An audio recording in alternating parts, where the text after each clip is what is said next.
Well, everybody is optimistic for both sides to actually be committed to the agreement. So how significant and critical is it that the detainee exchange be included in the Gaza ceasefire agreement in terms of building trust between the parties involved? I think that the implementation of the detainee, as far as we know, at least from what has been announced and published, that it will be implemented gradually over the first phase, over 40 days, I think.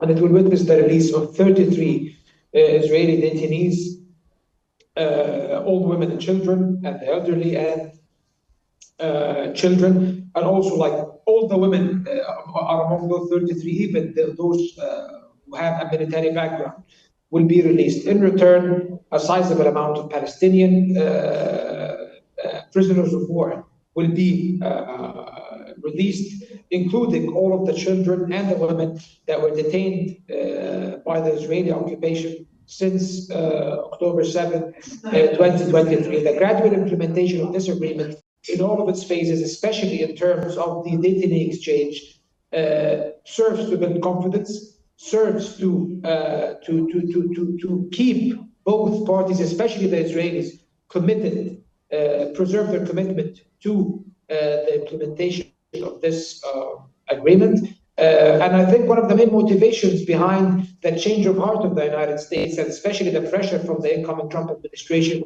was the release of the detainees, especially those detainees with an American citizenship in the custody of Hamas and other resistance groups in the Gaza Strip. So I think it's a step forward. And again, I am optimistic, and I think that things now the Palestinians of Gaza will definitely live to see better days, better at least than the grim days they have had to suffer for the past 15 months. Mm-hmm.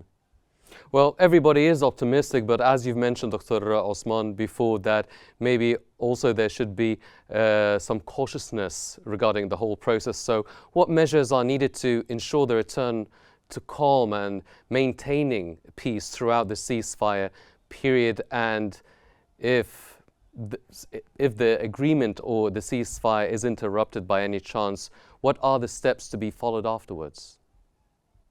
Well, first of all, one of the main prerequisites of the preservation of this ceasefire will be that Israel honors all of its terms, meaning that the Israelis will have to withdraw from the designated parts of Gaza in accordance with the timetable stipulated by the agreement. Because we see another example of Lebanon, which is being implemented very poorly, as you can see.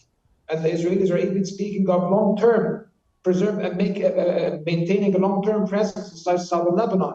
I fear that we could see a repeat of this nonsense by the Israelis in Gaza, and this could be detrimental to the entire agreement, because Gaza is the situation in Gaza is very different from the situation in southern Lebanon.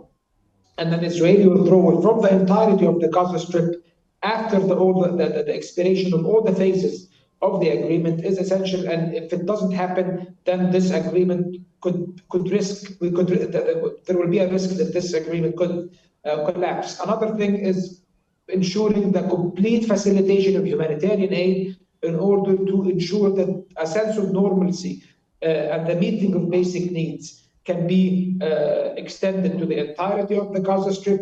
And also another important factor is allowing the people, the displaced residents of northern Gaza, hundreds of thousands of people, to return to what's left of their homes, to return to Gaza City, to return to Ashat refugee camp, to return to the rubble of Jabalia and Beit Lahia and Beit Hanun.